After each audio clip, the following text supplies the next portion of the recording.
नमस्कार, मैं हूं राजेंद्र देव। बड़ी खबर ये इस वक्त की कि अयोध्या मामले पर सुप्रीम कोर्ट में सुनवाई टली है और अब 10 जनवरी को इस मामले की अगली सुनवाई होगी। 3 जजों की नई स्पेशल बेंच अयोध्या मामले की सुनवाई करेगी 10 जनवरी को और रोजाना सुनवाई होगी कि नहीं होगी, यह वही बेंच 10 जनवरी को तय करेगी।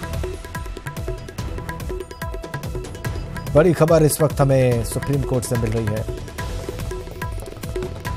सीधा सुप्रीम कोर्ट चलते हैं, दिल्ली चलते हैं। सुशील पांडे हमारे सहयोगी इस वक्त वहां से सीधा कनेक्ट है, उनके पास सारी डिटेल्स हैं आज हुए घटनाक्रम की। बताइए सुशील, क्या हुआ है? देखिए राजेंद्र, साफ तौर से सुप्रीम कोर्ट ने यह साफ कर दिया है कि एक बेंच बनाई जानी है जो फिलहाल इस पूरे मामले की सुनवाई करेगी। हमारे साथ हिंदू महासभा के एडवोकेट विष्णु शंकर जैन हैं, जिन्होंने सुप्रीम कोर्ट में यह बात कही थी कि एक स्पेशल बेंच बनाई जाए। सर, एक स्टेप आप लोग आगे बढ़ गए, 10 जनवरी को सुनवाई होनी है, लेकिन एक बेंच का गठन होगा, वो आगे का आदेश पास करेगी। एक जीत तो मानेंगे? देखिए, जैसे मैंने आज सुबह भी कहा था कि हम 2 स्टेप पीछे थे, तो आज हम 1 स्टेप फॉरवर्ड मूव किए हैं। और जस्टिस दीपक मिश्रा के रिटायर होने के बाद इस मामले की कोई स्पेशल बेंच नहीं थी जो इसकी सुनवाई करे, और वो आज चीफ जस्टिस ने क्लैरिफाई कर दिया कि 10 जनवरी को अब स्पेशल पीठ के सामने मैटर लगेगा। तो जस्ट सुप्रीम कोर्ट की कॉजेस आएगी 6 या 7 तारीख को, तो हमें पता चल जाएगा मैटर कौन सुनवाई करने वाला है और उसके सामने हमें अपने सारे आर्गुमेंट्स रखने हैं। सर, अगर एक बेंच का गठन कर दिया जाएगा, यानी कि 6-7 तक एडमिनिस्ट्रेटिव साइट पे ये अपलोड हो जाएगा कि एक बेंच बन गया है, तो कब तक उम्मीद मानी जाए कि क्या वो ये बेंच आप लोग मांग करेंगे कि डे टू डे हियरिंग की जाए? डेफिनेटली हम 10 जनवरी को भी मांग करेंगे इस मामले की, क्योंकि प्लीडिंग्स कंप्लीट हैं, डॉक्यूमेंट्स का आदान प्रदान हो चुका है, ट्रांसलेशंस कंप्लीट हैं, तो हम डेफिनेटली उनके सामने मांग करेंगे कि इस मामले की डे टू डे सुनवाई की जाए। बहुत कम देर सुनवाई हुई, चीफ जस्टिस ने मात्र 2 मिनट में ही 10 जनवरी बिल और ऑर्डर पास किया। आज बहुत ही छोटे विषय के लिए मैटर लगा था कि डेट डिसाइड होनी थी कि मामला कब अप्रोप्रिएट बेंच के सामने लगे, और वो डेट आज निर्धारित हो गई 10 जनवरी। सर, 10 जनवरी का डेट विष्णु रख दिया गया है। उम्मीद क्या है कि 2019 के अंत तक ऑर्डर इस मामले में एक महत्वपूर्ण फैसला आ सकता है?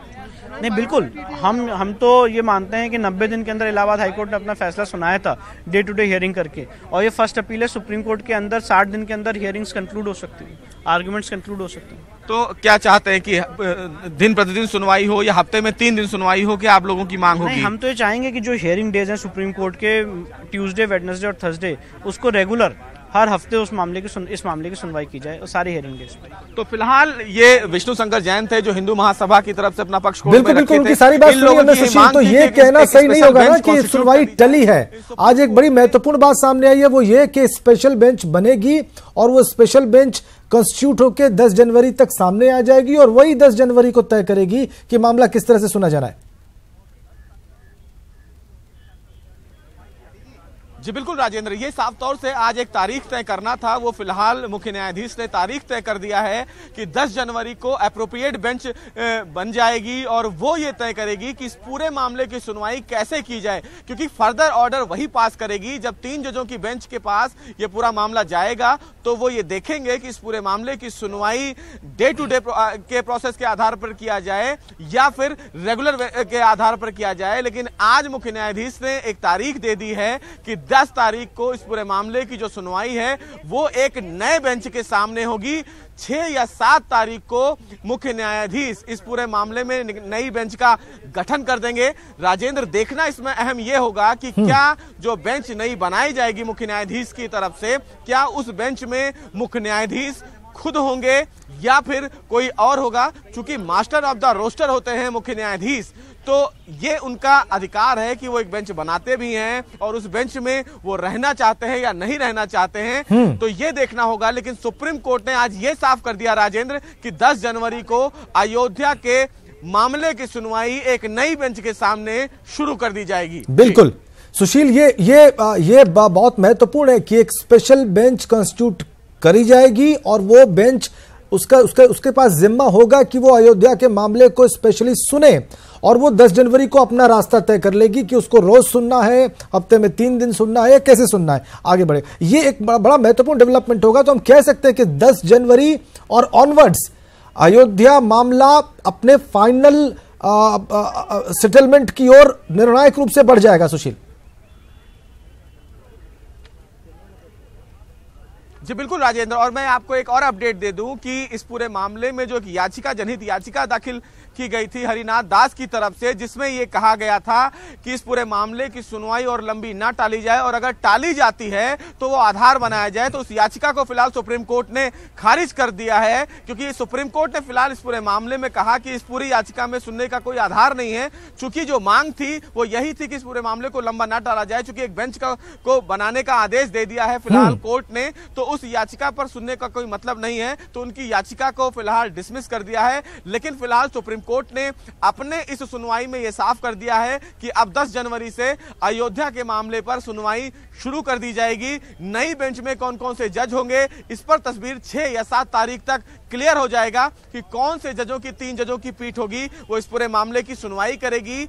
और अब यह साफ है कि अगर 10 जनवरी को कोर्ट इस पूरे मामले की सुनवाई करता है तो वो ये आदेश देगा कि इस मामले की सुनवाई दिन प्रतिदिन के आधार पर की जाए या फिर इसको रेगुलर आधार पर लिया जाए, ये तय किया जाएगा। तो एक स्टेप कहीं ना कहीं आगे जरूर बढ़ा है और ऐसे में अब उम्मीद ये है कि अगर डे टू डे हियरिंग का आदेश कोर्ट देता है नई बेंच बनाने वाली, तो कहीं ना कहीं उम्मीद यह है कि 1 साल के अंदर इस पूरे मामले में फैसला आने की उम्मीद है। क्योंकि 90 दिनों के अंदर इलाहाबाद हाईकोर्ट ने इस पूरे मामले में अपना फैसला सुना दिया था। तो उम्मीद यह है कि सुप्रीम कोर्ट इसको एज अ लैंड डिस्प्यूट अगर देखता है तो जल्द से जल्द इस पूरे मामले में फैसला भी सुना सकता है। जी।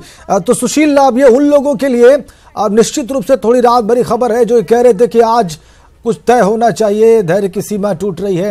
एटलीस्ट एक चीज आगे बढ़ी, एक नई चीज सामने आई, वो ये कि 6 या 7 तारीख तक स्पेशल बेंच बन जाएगी सुप्रीम कोर्ट की, चीफ जस्टिस बना देंगे और वो 10 जनवरी से सुनवाई शुरू करेगी। ये बड़ी बात है सुशील, और ये एक पॉजिटिव डेवलपमेंट समझा जाएगा। ये कहीं से सुनवाई टलने जैसा नहीं है, यही तय होना था आज। क्यों सुशील? जी बिल्कुल राजेंद्र, आपकी बात सही है कि आज फिलहाल सुप्रीम कोर्ट में एक बड़ा डेवलपमेंट था। लगातार जो सियासी अगर घमासान की बात करें, जो ये कहते आ रहे थे कि अब इसको और लंबा ना टाला जाए, लोगों के सब्र का बांध है, कहीं ना कहीं लोगों की आस्था से जुड़ा हुआ मामला है, तो सुप्रीम कोर्ट का ये स्टेप कहीं ना कहीं एक पॉजिटिव रिस्पॉन्स उन तमाम लोगों के लिए है जो लगातार ये कह रहे थे कि इस पूरे मामले की लंबी सुनवाई के लिए अब डेट ना दिया जाए। तो सुप्रीम कोर्ट ने अपने आज की सुनवाई में यह तस्वीर साफ कर दी है कि 10 जनवरी से इस पूरे मामले की सुनवाई की जाएगी। अब 10 जनवरी को जो नई बेंच बनाई जाएगी चीफ जस्टिस की तरफ से, वो ये तय करेगी कि इस पूरे मामले की सुनवाई दिन प्रतिदिन की जाए या फिर रेगुलर आधार पर इस पूरे मामले की सुनवाई करे। क्योंकि जो अब आगे का आदेश होगा वो बनाई हुई नई बेंच ही आगे का आदेश पास करेगी। उन तमाम बेंच में कौन कौन वरिष्ठ जज होंगे यह तय होना है और वो 6 या 7-8 तारीख तक फिलहाल सुप्रीम कोर्ट के एडमिनिस्ट्रेटिव साइट पर अपलोड हो जाएगा। तो ये कहीं ना कहीं एक पॉजिटिव रिस्पांस है, उन तमाम लोगों के लिए एक राहत भरी खबर है जो ये उम्मीद लगा रहे थे कि सुप्रीम कोर्ट इस पूरे मामले को और लंबा न टाले। ठीक, बहुत बहुत धन्यवाद, बहुत धन्यवाद आपका सुशील पांडे, आपने क्लियर किया इनको। खबर यह है सुप्रीम कोर्ट से कि एक नई बेंच, एक स्पेशलाइज्ड बेंच, वो 10 जनवरी को सुनवाई करेगी इस मामले में। बहुत कुछ चीजें बदली हैं, परिदृश्य बदले, लेकिन ये टलना शब्द बहुत कभी नहीं हटा। और बड़ी तारीखें, चाहे मैं राजनीतिक परिप्रेक्ष्य में बात करूं तो 91 का आंदोलन लोगों को याद है, उसके बाद राजनीतिक परिदृश्य बदला, 121 सीटें थी बीजेपी की। उसके बाद बात करें 96 में सबसे बड़ा दल था, 98 में 96 में सरकार बनी 13, फिर 98 में, और उसके बाद फिर 99 में सरकार। ये तो राजनीतिक परिदृश्य है, राजनीति में तमाम उठापटक रही है। लेकिन जब आप अयोध्या में होते तो एक ही है, और वो है रामचरितमानस की एक पंक्ति, सिया राम मैं सब कछु जानू करो प्रणाम जोर जग पाए। और यहाँ पे तमाम सारे लोग मौजूद हैं, कण कण में कहना जर्रे जर्रे में राम है। अब सवाल यह है विवाद कहाँ है? विवाद जो है वो सुप्रीम कोर्ट की दहलीज पर है, सर्वोच्च न्यायालय पे। यही एक बात है जिसको लेकर टलना, बार बार टलना। बहुत सारे पत्रकार हमारे जो साथी रहे हैं वो ये जानते हैं, इस आंदोलन से उन्होंने पत्रकारिता शुरू करी और अब वो ऐसी उम्र के इस प्रभाव पे हैं कि उन्हें लगता है कि अब आएगा या नहीं आएगा, अब आदेश आएगा या नहीं। तो एक बड़ी लंबी प्रक्रिया रही है, लेकिन ये सच है कि तमाम सारे अयोध्या के जो निवासी हैं वो यहाँ पर इस बात पर जरूर रहते हैं कि क्या निर्णय हो, फैसला हो, जल्दी हो। उसके बाद कुछ यहाँ पर जो रहने वाले लोग हैं उनको भी लगता है कि अयोध्या जो अब अयोध्या हो गया, फैजाबाद अयोध्या अब अयोध्या हो गया, तो उसमें कुछ बदलाव आए और इस शहर का भी कायाकल्प हो। हाशिम, अंसारी साहब जो थे वालिद आपके, वो पैरोकार, वो पक्षकार हैं। आज उनके बेटे इकबाल साहब मौजूद हैं, तमाम साधु संत समाज मौजूद है। निराशा शब्द जो कहते हैं राम के साथ कभी नहीं जुड़ा। तो अभी मैं कहीं सुन रहा था, बाइक चल रही थी कि निराश है। क्यों निराश है?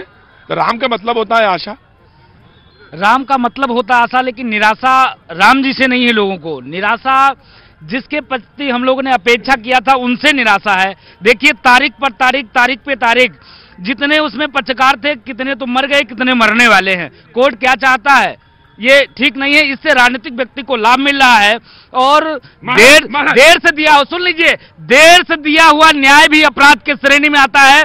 तो उच्चतम न्यायालय को रात में 12 बजे आतंकवादियों के लिए समय है सुनवाई करने के लिए। राम जन्मभूमि जैसे मामले पे जहां पे पूरे देश लड़ रहा है, मर रहा है, कट रहा है, उस के लिए समय नहीं है। इसके नाते अपराध की श्रेणी में उच्चतम न्यायालय भी, अब लोग ये मान रहे हैं कि उनसे भी धीरज टूट रहा है लोगों को। इसके नाते डेली सुनवाई करके फैसला देना चाहिए। नहीं तो देश में द्रोह होगा। अभी कुंभ आ रहा है, सुनिए मेरी बात। नहीं कुंभ में देखिए अपराध। महाराज देखिए, एक बात सुनिए, छोटा टेलीविजन में छोटा बोलिए और कामा फुल स्टॉप के साथ बोलिए, सबको समझ में आता है। ज्यादा बोलेंगे तो लगता है कि फिर समझने में आदमी फेर हो जाए। थोड़ा बोलिए, छोटा और बोल में सबको समझ में आएगा। महाराज अगला प्रश्न आपसे, प्रणाम करता हूं आपको। मैं पहले प्रश्न तो सुन लीजिए। प्रश्न ये है कि मर्यादा पुरुषोत्तम भगवान राम, मर्यादा जुड़ा शब्द जुड़ा है। अब हम और आप कोई फैसला करने वाले नहीं है, सर्वोच्च न्यायालय में यह मसला है। उसकी एक प्रक्रिया है, उसकी एक विधान है, उस विधान के तहत वो फैसला। और प्रधानमंत्री ने भी कुछ कहा, तो हमें ये धैर्य तो रखना ही पड़ेगा ना कम से कम, कि अब वो धैर्य हम खो देंगे। युवा संत हैं, आग बबूला हैं, तो वो धैर्य भी खो देंगे क्या हम? भारतीय जनता पार्टी राम के नाम पे सत्ता में आई अपना कह करके, और अब तो हम ये कहना चाहते हैं कि भारतीय जनता पार्टी लोगों अपना नाम बदल दो। अब तो हम ये कहना चाहते हैं कि भारतीय जनता पार्टी का नाम भारतीय जनता पार्टी बदल दो। महाराज हम पॉलिटिकल पार्टी की बात नहीं कर रहे हैं। अब मैं कहता हूँ भाग जाओ पार्टी से, भाजपा मतलब भाग जाओ पार्टी से। यदि आप राम के नाम पे सत्ता में आकर के हम पूरे साधु संतों को जो है पागल बना दिया है, हमारे नाम पे आप सत्ता में आए हैं, राम के नाम पे मस्जिद नहीं बनवा, मंदिर नहीं महाराज मैं आ रहा हूँ, महाराज मैं आता हूँ शांत, मैं आता हूँ इकबाल भाई आपके पास भी आता हूँ। सलाम वालेकुम, मैं आता हूँ आपके पास। मैं आपसे एक प्रश्न करना, प्रश्न क्या, एक निवेदन है। सवाल यह कि मैंने बार यही बात कही और ये मैं फिर से कह रहा हूं कि पॉलिटिकल पार्टी के सवाल नहीं है, एक विधान है। आप उस मर्यादा में तो बने हैं भाई, आपने एक संकल्प लिया, हमारी एक प्रस्तावना है, एक हमारा संविधान है, उसमें तो आपकी आस्था है ना, उसमें तो हम बने हैं। हम ये कह नहीं रहे कि राम से विच्युत हो जाइए, मैं तो ये कह रहा हूं कि उस पर विश्वास तो करना पड़ेगा ना, उस विधान में तो चलना पड़ेगा ना महाराज। देखिए, आज उसी विधान के आधार पर हम लोगों ने धैर्यतापूर्ण आज तक प्रतीक्षा करते आ रहे हैं, और अभी आज से नहीं 1949 से प्रतीक्षा करते आ रहे हैं। आज से 1949 से प्रतीक्षा की घड़ी है, तो क्या 49 से लेकर के और आज तक 19 आ गया।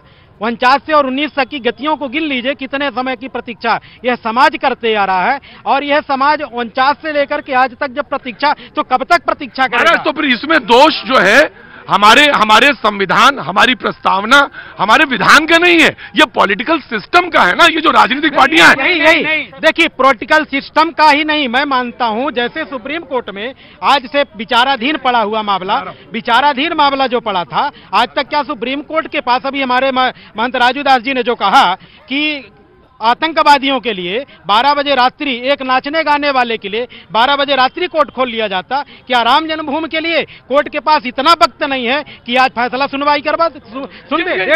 ये बड़ा प्रश्न है साधु संत समाज के सामने, और सिर्फ साधु संत समाज के सामने नहीं, तमाम वो लोग जो, ऑफकोर्स महाराज मैं बोल रहा हूं, ये सबके सामने ये प्रश्न है बहुत बड़ा कि आखिर वो समाज जो आस्थावान है उसके सामने भी है कि क्या ऐसे प्रश्नों का उत्तर नहीं ढूंढा जाना चाहिए और जल्दी त्वरित कार्रवाई नहीं होना चाहिए। वो तमाम सारे भक्त जो यहाँ पे मौजूद हैं उनको भी ये लगता है, और ये बात सच है कि बहुत दिनों तक ऐसे प्रश्नों को क्या अनुत्तरित छोड़ा जा सकता है, बगैर उत्तर के छोड़ा जा सकता है, ये बड़ा प्रश्न है। इकबाल अंसारी भाई मौजूद है, पहले तो सलाम वालेकुम। वालेकुम सलाम। कैसे हैं जनाब? ठीक है। तो आज का तो 10 तारीख का हुआ है, मामला आया है, तो वालिद साहब तो करते करते वो इंतकाल हो गया। अब सवाल यह है कि ये जो आपकी भावनाएं देखी तो एक ये है, लेकिन हमने एक बात और भी कही। अब मैं आपकी बात जानना चाहता हूँ।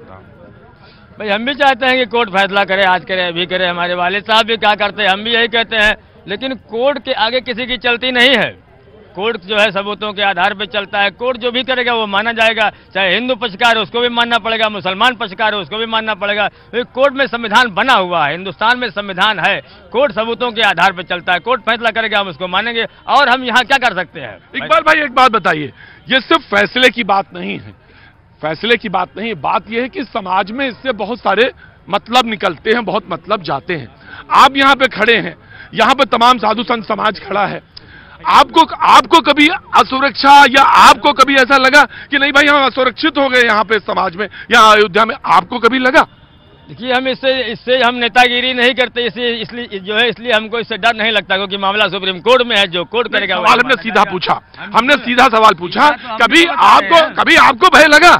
भाई हम इससे राजनीति नहीं करते, ना हम रोड जो इससे धंधा करते हैं, ना प्रदर्शन करते हैं। हम लोग सीधा कोर्ट का सहारा है, सबूत पेश कर दिए, कोर्ट जो करेगा उसको मान लेंगे। मैं अंसारी साहब आपसे एक सवाल फिर पूछता हूँ, दूसरा इसी से लगा हुआ। जो नेतागिरी करते हैं, जो इससे फायदा या नुकसान देखते हैं, क्या उनको भय होता है? भाई अगर उनको भय न होता तो आज आप देख रहे हैं लोग कहते हैं कि पार्टी का नाम बदल दो। भाई आज तक भाजपा बहुत अच्छी थी, आज भाजपा लोगों के लिए खराब है। क्यों खराब हो रही है? हम तो आज उनको अच्छा कह रहे हैं कि जो है नियम कानून, चाहे माननीय प्रधानमंत्री योगी जी का हो, चाहे मोदी जी का हो, ठीक चल रहा है। हम तो चाहते हैं कि मामला सुप्रीम कोर्ट में, जो कोर्ट करेगा वो माना जाएगा। ठीक है, ये एक बात है, लेकिन ये सवाल मैंने जो पूछा था उसका मतलब सीधे ये था कि तमाम सारे लोग, मैं आ रहा हूँ महाराज, आ रहा हूँ, धैर्य, सब्र, मैं आ रहा हूँ, आपके पास भी आ रहा हूँ, माइक आपके पास भी आएगा। तो ये इसलिए सवाल पूछा गया था, ये सवाल इसलिए मैंने पूछा था कि बहुत सारे लोग कहते हैं कि हम असुरक्षित महसूस कर रहे हैं, सुरक्षा का माहौल नहीं है, तो इसलिए सवाल पूछा था। महाराज बहुत देर से मेरी तरफ देख रहे हैं।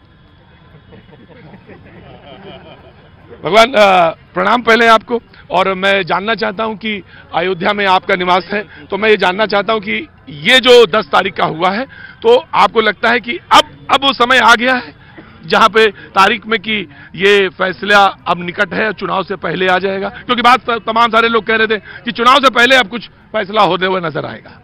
बिल्कुल होना चाहिए था, और आज तो हम लोग उसी उम्मीद से आए हुए थे कि कोई न कोई पहल होगी इसकी। तो पहल तो हुई है, 10 तारीख तक की। हाँ, ये तो फिर आगे भी तारीख मिलेगी, ये तारीख पर तारीख ये बढ़ती जाएगी, और विलंब हो रहा है, इसके लिए ठीक नहीं है। हमको लगता है अब धीरे धीरे सुप्रीम कोर्ट, सरकार ने और सुप्रीम कोर्ट ने एक गृह युद्ध को आमंत्रण कर रहे हैं, गृह युद्ध को आमंत्रण कर रहे हैं। ऐसे शब्द जब बोलते हैं आप, तो मैं क्षमा के साथ कह रहा हूं, आपको आजादी है कहने की, लेकिन मैं भी कह रहा हूं ये शब्द जो है इससे संदेश अच्छा नहीं जाता। आप ऐसा शब्द जो है इसका बहुत मायने दे नहीं रहा हूं, लेकिन ये आमंत्रण ऐसा ही लग रहा है, क्योंकि 1992 की घटना तब भी कोर्ट में था, तब भी ये लोग विवश कर रहे हैं। मान लीजिए सरकार कुछ नहीं किया, भारतीय जनता पार्टी माननीय नरेंद्र मोदी को हिंदुस्तान की जनता ने जो प्रचंड बहुमत दिया था, केवल इस मुद्दे के लिए दिया था कि राम मंदिर का समाधान होगा। अरे तो भाई आप उसको पार्टी बदल दीजिए, अब ये गृह युद्ध जैसा शब्द को इस्तेमाल करते हैं। भाई आपके पास ताकत है वोट की, आप आइए इस सरकार को बदलिए, वो सरकार अच्छी लगती है उसको चुनिए, लेकिन ये शब्द ना इस्तेमाल करिए। गृह युद्ध का मतलब ये है कि जैसे SC ST ले आए, एक गृह युद्ध है। अच्छा, ओ मतलब वो गृह युद्ध मतलब वो गृह युद्ध नहीं, गृह युद्ध मतलब कि विधेयक लाया जाए, हैं ये मतलब, तो थोड़ा खोल के बताया जाए। महाराज मैं आया बाबू का क्या नाम तुम्हारा? महावीर पांडे। मैं जैसा कि महाराज जी ने कहा है। अरे महावीर जी अपना पहले पता दो, अपना परिचय दो, फिर उसके बाद आगे हम बढ़ेंगे। तो महावीर जी कहाँ रहने वाले हो? अयोध्या के ही। क्या काम करते हो? BSc एग्रीकल्चर का स्टूडेंट, सेकंड BSc एग्रीकल्चर का। आगे भविष्य का क्या सपना देखते हो? सपने सब जो मैं सोच रहा हूँ, पढ़ाई कर रहा हूँ तो हो गए, लेकिन हमारे आराध्य देव हैं भगवान श्री राम। हम एक घर में रहते हैं, बढ़िया AC रूम में रहते हैं, लेकिन हमारे भगवान राम टेंट के नीचे रहते हैं, जिनसे हम हैं उनके लिए। तुम्हारे इष्ट हमारे इष्ट जी। तब ये मैंने तो कहा सकल पदार्थ है जग में ही। जी। तो जितना सकल पदार्थ है, जो कुछ दिखता है जड़ चेतन, उसके सबके इष्ट वही हैं। तो मैं पंडित जी मैं ये पूछना चाहता हूँ कि भविष्य का सपना क्या? पहले मेरे सवाल जो हम पूछे वो, उसके बाद जो तुम्हारा मन में है वो तुम बोलो। पहले मैं ये पूछ रहा हूँ, तुम्हारा सपना क्या है? भविष्य का सपना ये है कि हमारे जीते जी मैं अपने जन्म को तभी वो मानूंगा कि मैं धन्य होऊंगा जब हमारे प्रभु श्री राम टेंट से बाहर निकल आएंगे, तभी। अच्छा, उसके पहले मैं अपने जीवन को धन्य नहीं मानूंगा। कोई सपना नहीं मेरा, सिर्फ मेरे भगवान राम टेंट से बाहर आ जाए। बस ये है। और मैं उन चंद लाइनों में ये बताना चाहूंगा, जो लोग कहते हैं कि हिंदू शांत हो चुका है, हिंदू कि रखते जिगर हम राम पर जान न्यौछावर कर देंगे, और वक्त ने हमसे खून मांगा तो वक्त का दामन भर देंगे। क्या बात। ऐसा भी हमारे अंदर क्षमता है, हमारे सब्र का वो बात टूटा जा रहा है अब। और मैं सुप्रीम कोर्ट के जो जज साहब हैं उनको भी मैं बताना चाहूंगा कि देश के पूरे भारत के डॉक्टर जितने, उनसे मैं कहना चाहूंगा, जब वो जज साहब जाएं आपके पास तो उनको भी एक आप तारीख दे दीजिए।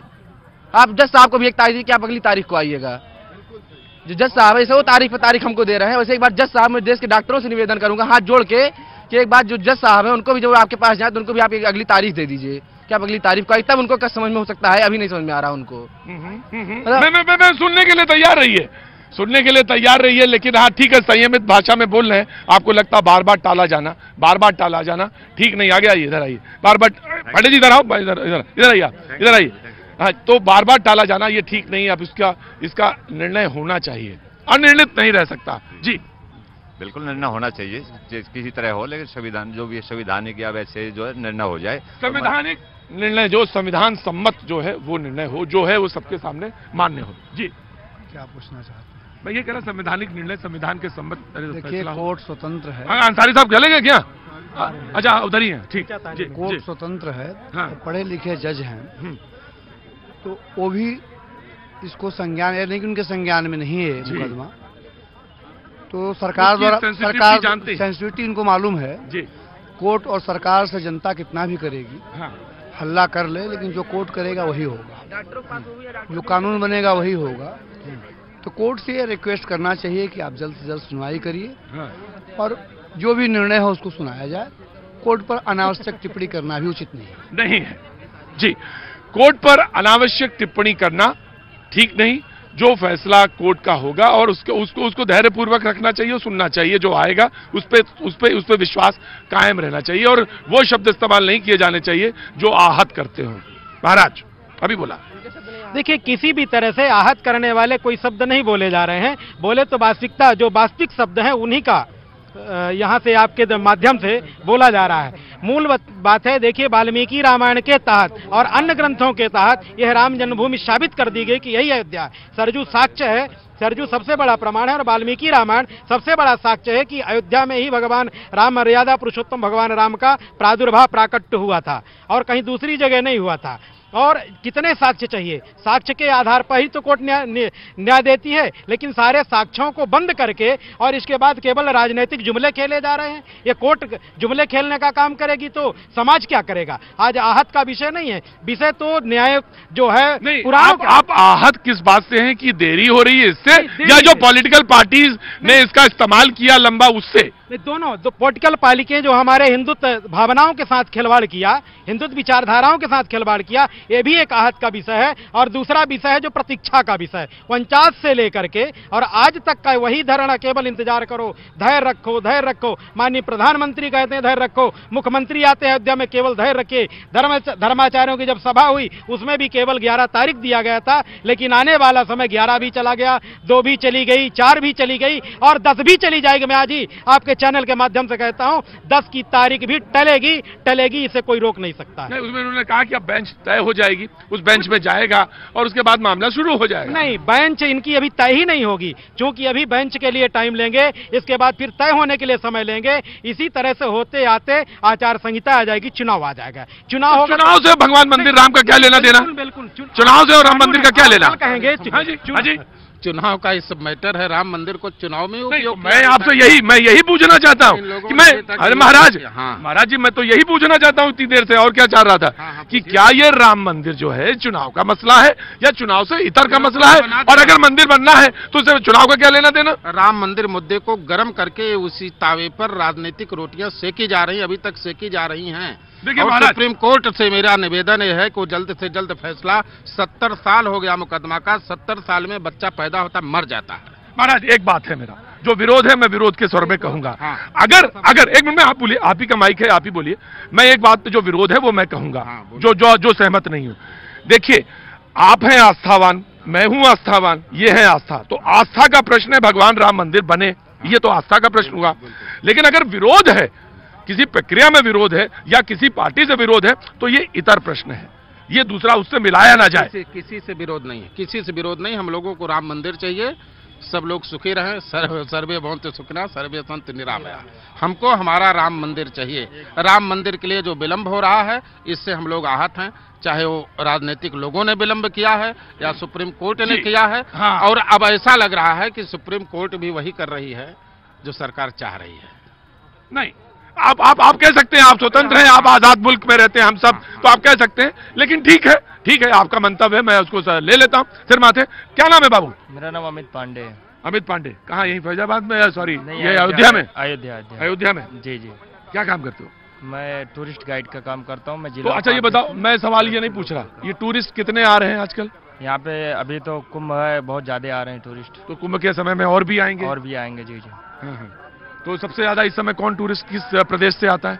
आंध्र प्रदेश, गुजरात, राजस्थान, छत्तीसगढ़ और देश विदेश से भी लोग आते हैं। जी। तो इस समय कहाँ से आ रहा है? कौन से प्रदेश से सबसे ज्यादा आ रहा है? सबसे ज्यादा महाराष्ट्र है, गुजरात है, आंध्र प्रदेश है। हाँ। इक्का दुक्का क्या बोलते हैं, विदेश से भी आ जाते हैं। सबसे ज्यादा तो बनारस में विदेश पर्यटक आते हैं। तो ये प्रदेश जो पर्यटक हैं, ये ज्यादा और आए, जी। और ज्यादा पर्यटक आए, रोजी रोजगार बढ़े। जी। इसी बात करेंगे जी पांडे जी, है ना? जी। और मंदिर वाले में बात करनी है क्या तुम्हें? जी, वो भी बोलेंगे। उसमें बोलोगे भी? तो ठीक है, तो उस पर भी हम बात कर लेंगे। जी।